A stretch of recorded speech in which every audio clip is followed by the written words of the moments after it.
From blockading roads, disrupting events and using extreme language to scare young people, climate change warriors across the globe are on a mission to force their message down the throats of everyone by any means necessary.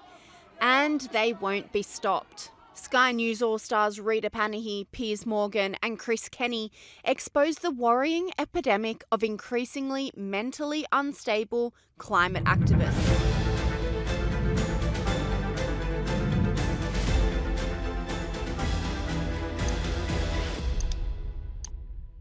Climate activists have always been extreme.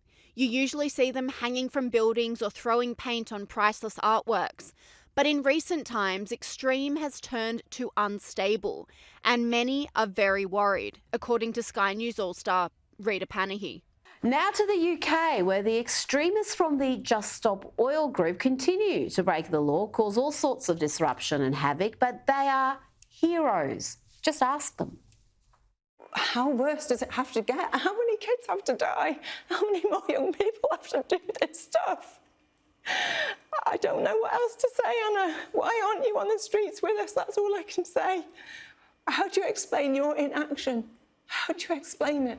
Everyone here, all the presenters that we talk to, how do you explain your inaction? How much longer are you going to keep this journalistic objectivity up? Until the water's lapping at your ankles? Until your own kids haven't got food? And in New York, climate activists staged their usual protests, but this one went further, when a woman just trying to get into her work building was physically assaulted and verbally bullied, reveals Rita Panahi. And there were also climate-crazy protesters causing havoc in New York, where they obstructed and manhandled people trying to go to work. How dare they? Watch them bully this woman trying to access her building. Absolutely not. Absolutely not. You're talking to Absolutely not. Absolutely not. Not worth it. It's not worth it to be violent. No violence. No violence. How are you doing? Don't try to push your way through, ma'am. Don't try to push your way. Climate activists have pushed the boundaries of the demands further than ever before, now pushing for all dogs to be vegan in a bid to save the planet, which Sky News All-Star Chris Kenny says goes way too far. I've got to get your thoughts also on the climate activists. They're now pushing for us to make all of our dogs vegan. If we can just feed all of our dogs vegetable matter instead of meat, we could save the planet.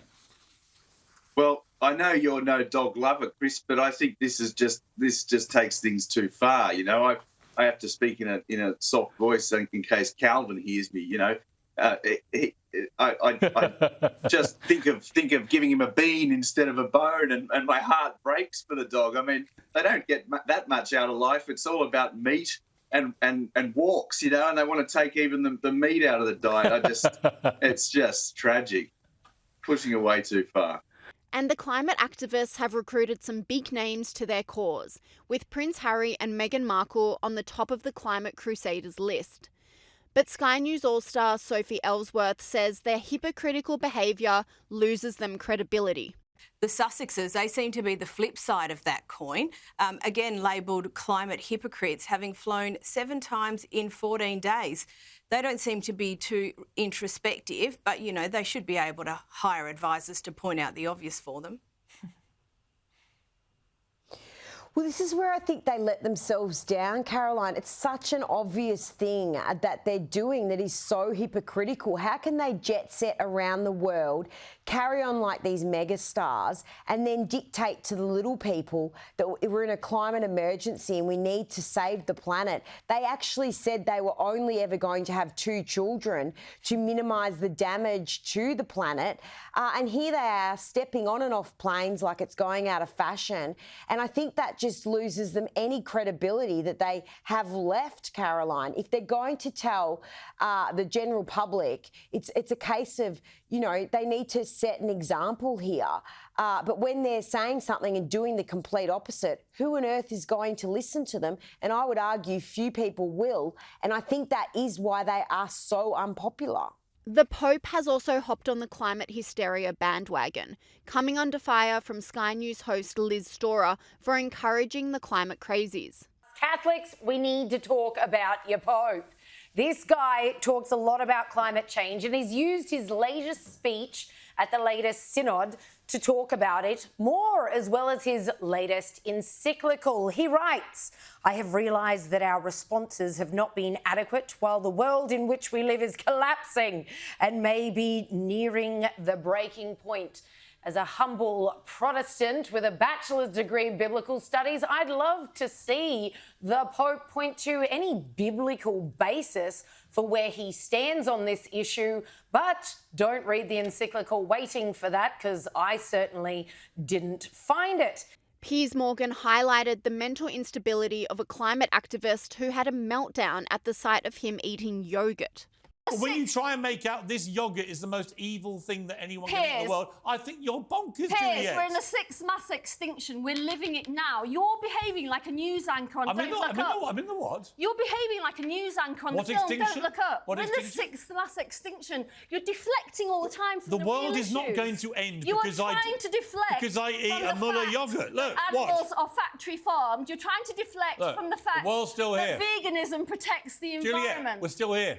We are, but how Nobody's much longer extinct. have we got? You've got kids. You must care about the climate crisis. I let my kids eat meat. I let them eat yogurt. Piers Morgan also drove a climate activist to hysteria when he berated Just Stop Oil for their reckless protests.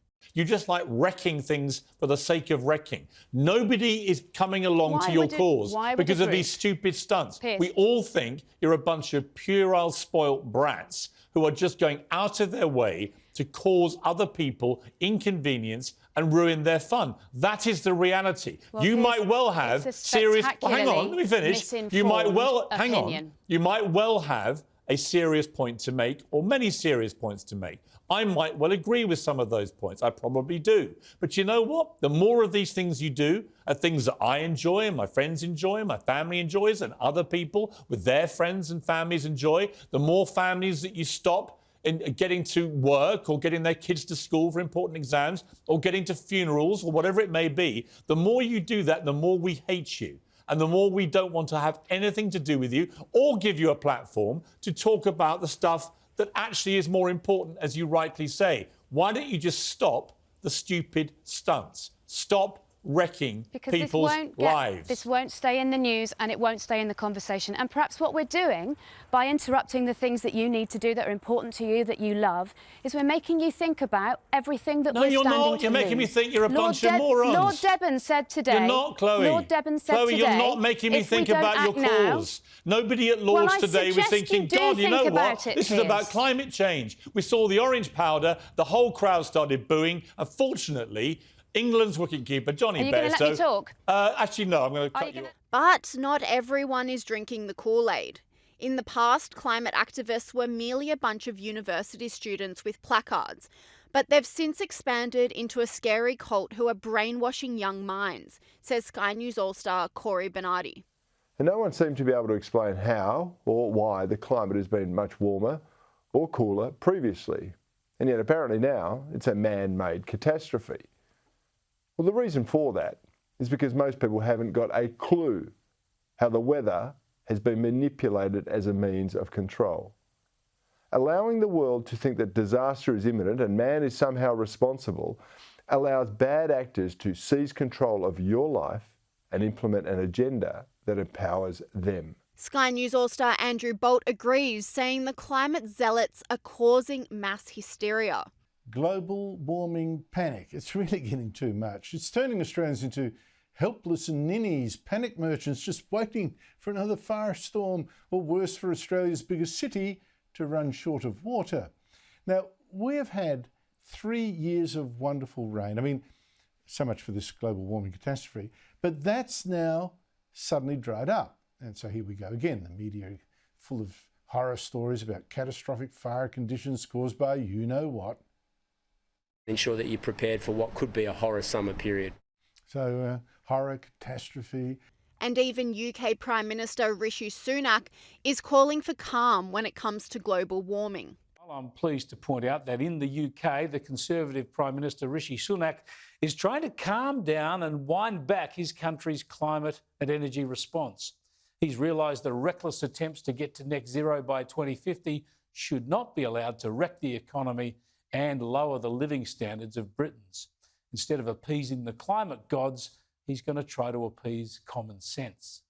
The proposal for government to interfere in how many passengers you can have in your car, I've scrapped it. The proposal that we should force you to have 7 different bins in your home, I've scrapped it. The proposal to make you change your diet and harm British farmers by taxing meat, or to create new taxes to discourage flying or going on holiday, I've scrapped those too.